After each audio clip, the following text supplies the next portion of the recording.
today. My name is May Farrell and I'm the coordinator for the intensive outpatient program here at TrustPoint Hospital. Today we wanted to take some time to talk with you about therapy because May is Mental Health Awareness Month. So we want to make sure that we highlight what is good about therapy and how it can be a benefit for you. So I'd like to start with us having our therapists introduce themselves.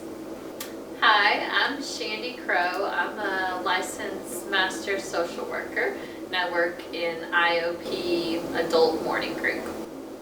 Hi, I'm Chloe West. I am an LPC, that stands for Licensed Professional Counselor, and I am an IOP therapist with the morning program as well.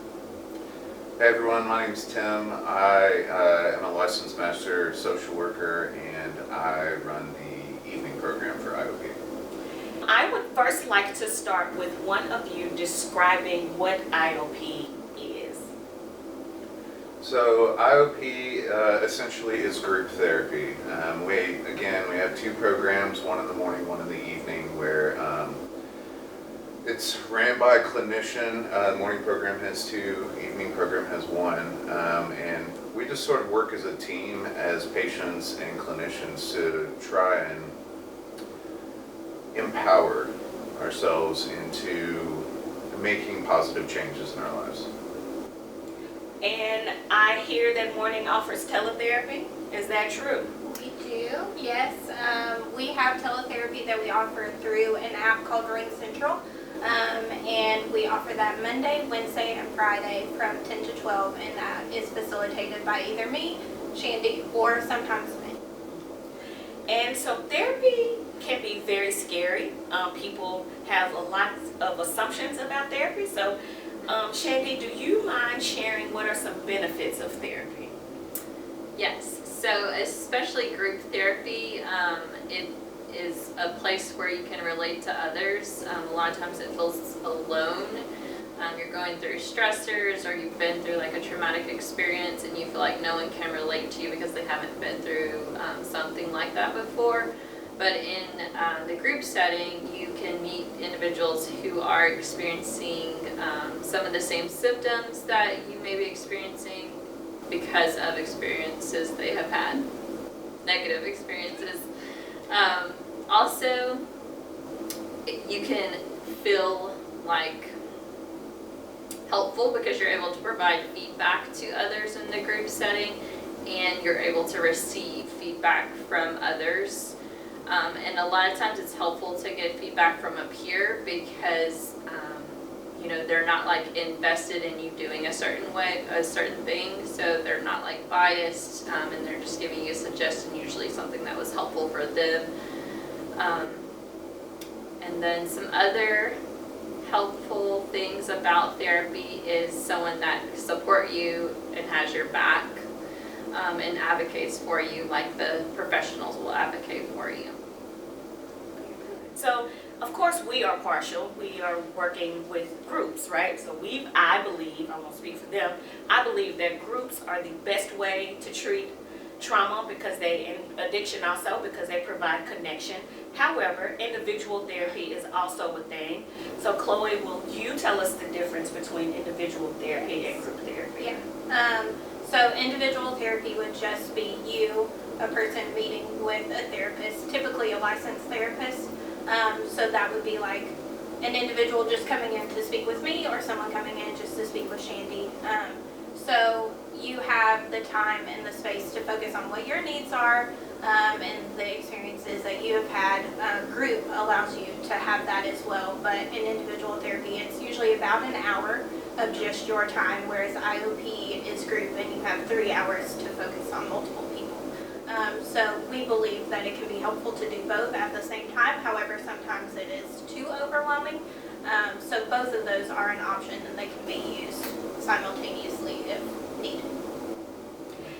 What do you all, and I'd like to hear from each one of you, what do you believe are misconceptions about therapy? Because I believe people have, therapy is very misunderstood. It is. So tell us some of your thoughts on that.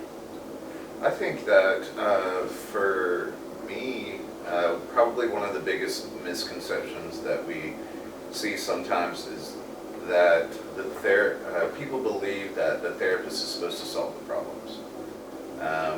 In reality, true therapy is empowerment, not enablement. And so we seek to empower our people to make the necessary changes in their own life. I think as well, most people believe that things have to be bad enough to go to therapy, and it doesn't have to be retroactive, it can be proactive. So like if there are some big life changes that are happening, if you're expecting a child, or you just got married, or you've moved to a different city or something like that, you can do therapy for something like that, or it can be as extreme as a traumatic experience. So it can be really for anything that you want feedback or help with. I think one of the common misconceptions is that you're weak if you have to go to therapy or if you need therapy. A lot of people are pressured to believe that like asking for help is a sign of weakness, and really we're human beings here to support other human beings. So I think also another misconception is like it's not affordable or convenient, and especially right now, as you can see with the coronavirus, that there's virtual option. Some people meet on nights and evenings, so it's pretty versatile and accessible that way. And then insurance will usually cover levels of care like IOP or individual. So. Will one of you share and talk about the levels of care and expound upon what IOP is specifically, if you don't mind? The levels of care are based on the acuity of the illness. So the most bottom level of care, I guess you would say, is individual therapy. And so you would see someone at individual therapy if you needed like extra support, or you're noticing that some things are changing and you need like help making decisions and things like that. The next level of care above individual therapy would be group therapy, IOP, and that stands for Intensive Outpatient Program. And so that is group psychotherapy, and it's more intense. So you're getting feedback from like a therapist, you're getting feedback from other group members that have gone through traumatic situations or that are experiencing symptoms that are more acute, like suicidal thoughts or homicidal thoughts, or like severe PTSD symptoms.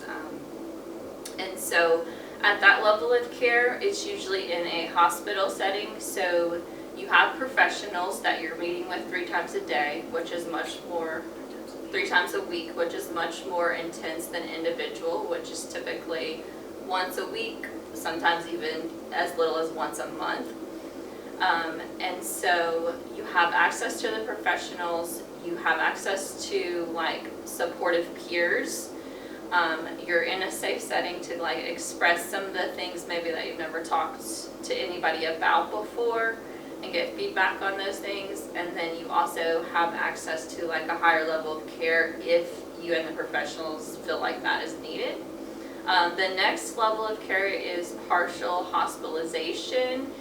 Some people call it PHP, and it is similar to IOP in that it is like in a group setting at a hospital or medical facility, but it is even more intense than IOP. So it is typically 6 hours Monday through Friday. So you're going, IOP is the 3 days a week for 3-hour sessions, and then PHP is going to be 5 days a week for 6-hour sessions. And it's a little bit more psychoeducational and typically a little more like guided. So there are some like basic learning of skills and things like that happening at that level of care. And also you're seeing a medication provider about once a week, and you have like the therapists and the nurses in that setting. And then I forgot to mention with IOP, you can also see a medication provider, but it's typically like once or twice a month, so it's a little less access than PHP. The next level of care is residential care and then inpatient care. They're about at the same level, but they're very different. So residential care is long-term, usually 1 to 3 months. Some people will go for like just mental health, and then other people will go for like substance use recovery. And you are living at a facility where they're offering like therapy and support groups, group therapy, individual therapy, medication provider, and you're living on that residence. So a lot of your certain privileges are kind of minimized just because they want it to be as safe and not triggering as possible. And as you increase on the ladder, then typically those things are, you know, to make them safer settings, you get less privileges. And then inpatient hospitalization is much more short-term than residential. Usually it's like anywhere from 4 to 14 days. So it really just depends on what's going on, but that is not therapy. So you may be doing like educational activities, and you are definitely meeting with like doctors, so it's good if you have like a medication emergency. But it is strictly just to like stabilize a crisis, like hallucinations, suicide attempts, homicidal thoughts, psychosis, things like that. Then typically what someone will do is go to inpatient hospitalization or residential setting, and then they'll step down the ladder. And a lot of times people are at a place where they don't, once they've been inpatient or residential, they don't need PHP quite as much, so they'll go down to IOP. And then after IOP, we send people to make sure they're connected with an individual therapist and a psychiatrist.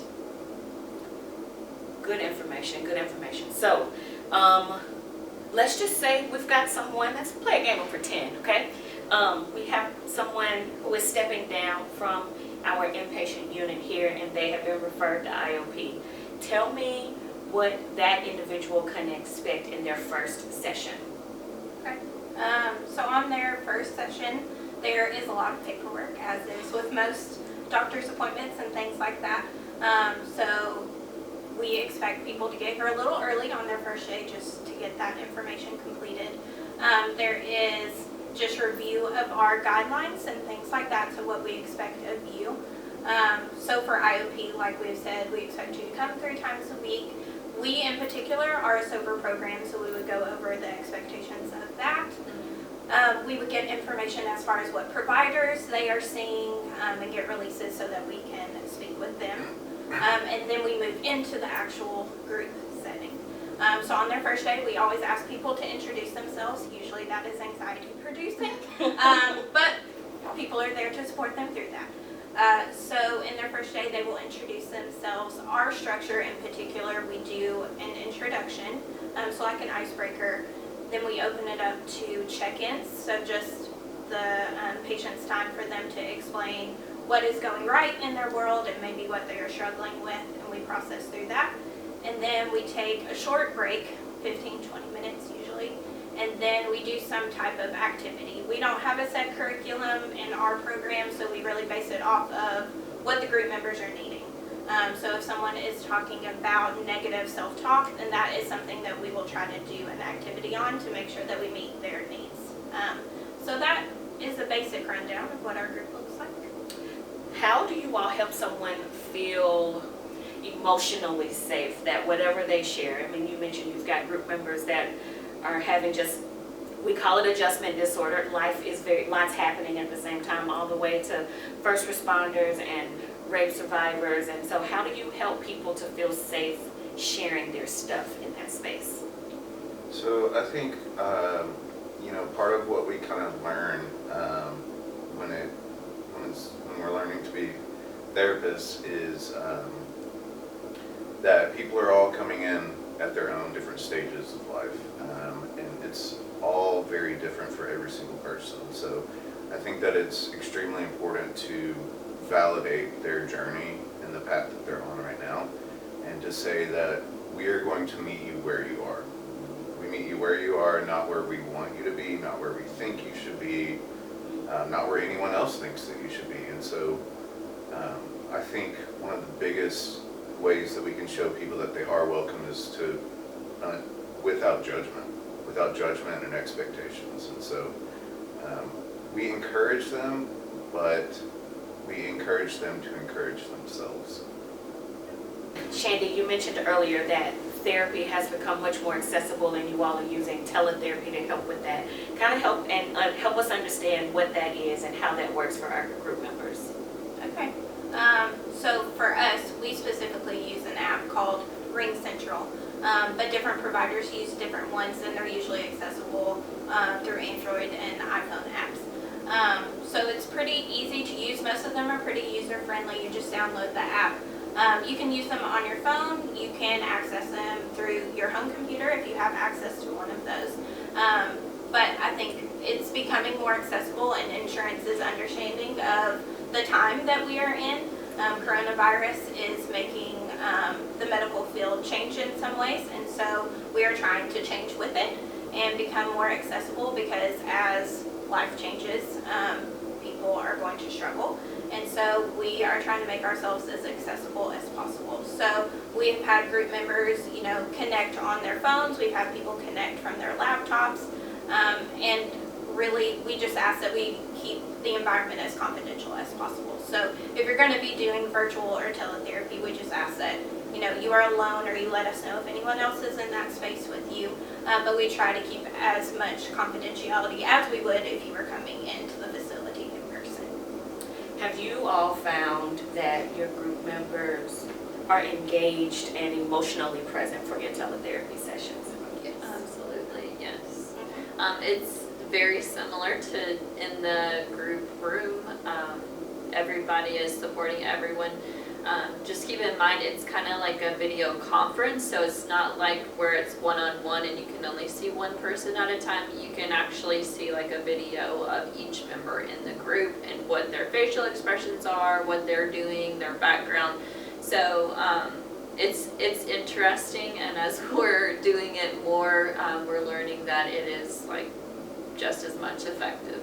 Yeah, and I think sometimes it's equally as vulnerable, because you get a glimpse into their life. You either see their car or you see their house, so you get to see a little bit of their environment, which is nice as a provider to get to see some of that. It's really interesting because I was subbing for one of them on the teletherapy, and there's this one lady whose cat likes to make an appearance. Yeah. And apparently it's common fact, and everybody knows that the little kitty is going to show up and just stand in front of the camera because he likes his attention. So Yeah. you talk about, seeing things from their perspective. I would absolutely agree with that. As we prepare to wrap up, do you all have any final thoughts or comments that you'd like to share? I'd like to kind of touch back on something that was said earlier and really reiterate it, that when you're thinking about seeking therapy, it is vulnerable, but in the end, vulnerability is strength. And so as you prepare to seek out help for some of the things that you're struggling with in life, just remember that once you get in that space, you will see true strength.